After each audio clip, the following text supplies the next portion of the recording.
And joining me now is Corey Lewandowski, Trump's 2016 campaign manager and co-author of the new book, Trump's Enemies, out next Tuesday.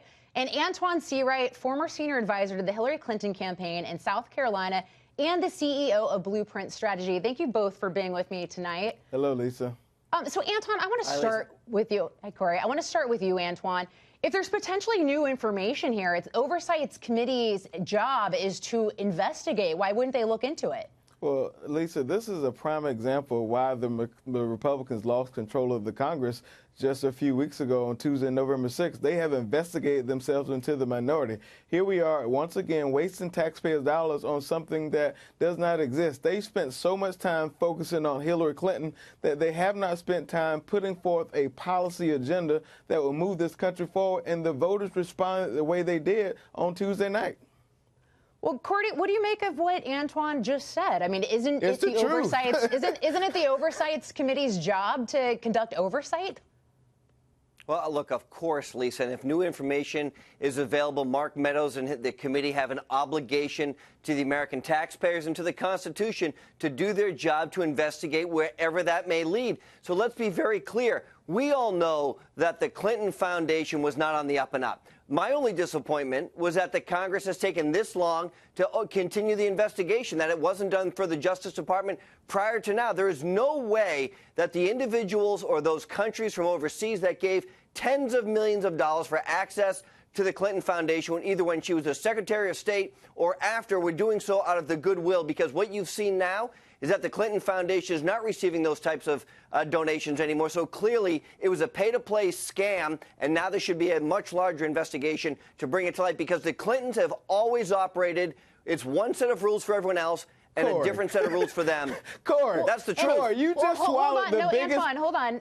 I want to ask you that. I want to follow up on what Corey just said. If we've seen a drop-off in donations, if donations weren't meant to get access to Hillary Clinton, why the drop-off? That just means perhaps people have moved on, and maybe the Clintons have moved on in courting those donors. Corey just swallowed the biggest pill of hypocrisy I've ever seen. Now, here we have the president and the Republican majority trying to strike fear in the American people about investigation after investigation if the Democrats take over the Congress. And now you're saying here tonight, Corey, that it's okay. The Congress has a responsibility to investigate. So which one is it? You can't have your cake and eat it too, my friend. We know that this is their last political straw by the Republicans to drive a wedge into the real issues in this country and separate Democrats from Republicans, and that's what this is all about. Well, Antoine, I'm pretty sure Congress has an obligation to investigate, and they should investigate Clinton and Comey and McCabe and Jim Baker, Trump who was the general counsel. Hold on, Antoine. Wait your turn. Let's go into the email system. Let's do it. Right? Well, Antoine, hold on.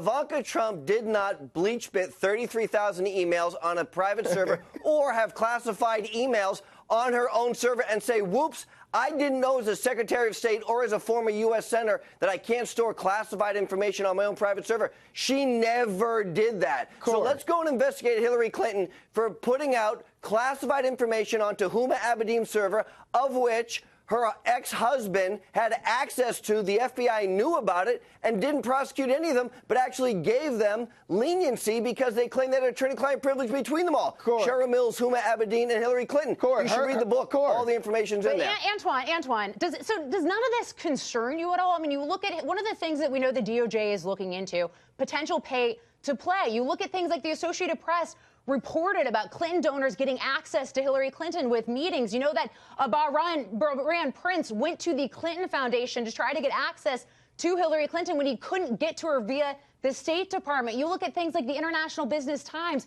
reporting that arms sales increased to Clinton Foundation donors. How does none of this concern you?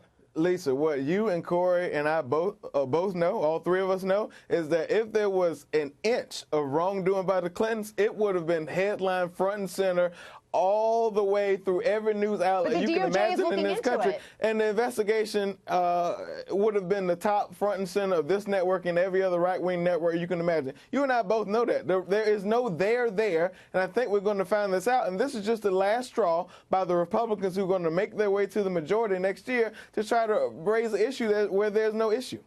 Well, Corey, we don't know that yet, do we? I mean, the DOJ is looking into this. We actually don't have those answers. Trump's if there was legal DOJ, Lisa, activity would have settled that this by took now. place. Well, they're looking into it, Antoine. Corey? We don't know what the bottom line is, but what we do know is that the Inspector General is still looking at the crooked members of the FBI, whether that's Comey or McCain, who was fired, or Page or Strzok. Look, that's a fact. The IG is looking into those people. The Deputy Director of the FBI has been referred to a criminal referral for lying under oath on 3 separate occasions. We know that they were part of the Clinton team, that Bruce Orr and Nellie Orr, who was his wife, was part of Fusion GPS. They're all tied to the Clinton cabal, and we're going to find out once and for all what they did to try and subvert the will of the American people, and if they were involved in any way, shape, or form in falsifying a FISA application to spy on American citizens. Because if Donald Trump wasn't elected, we wouldn't know anything about those things. Corey, Antoine, real quick. Corey, bless your heart. You've done a good job of repeating the facts. Antoine, you and bless your heart. I know this from you.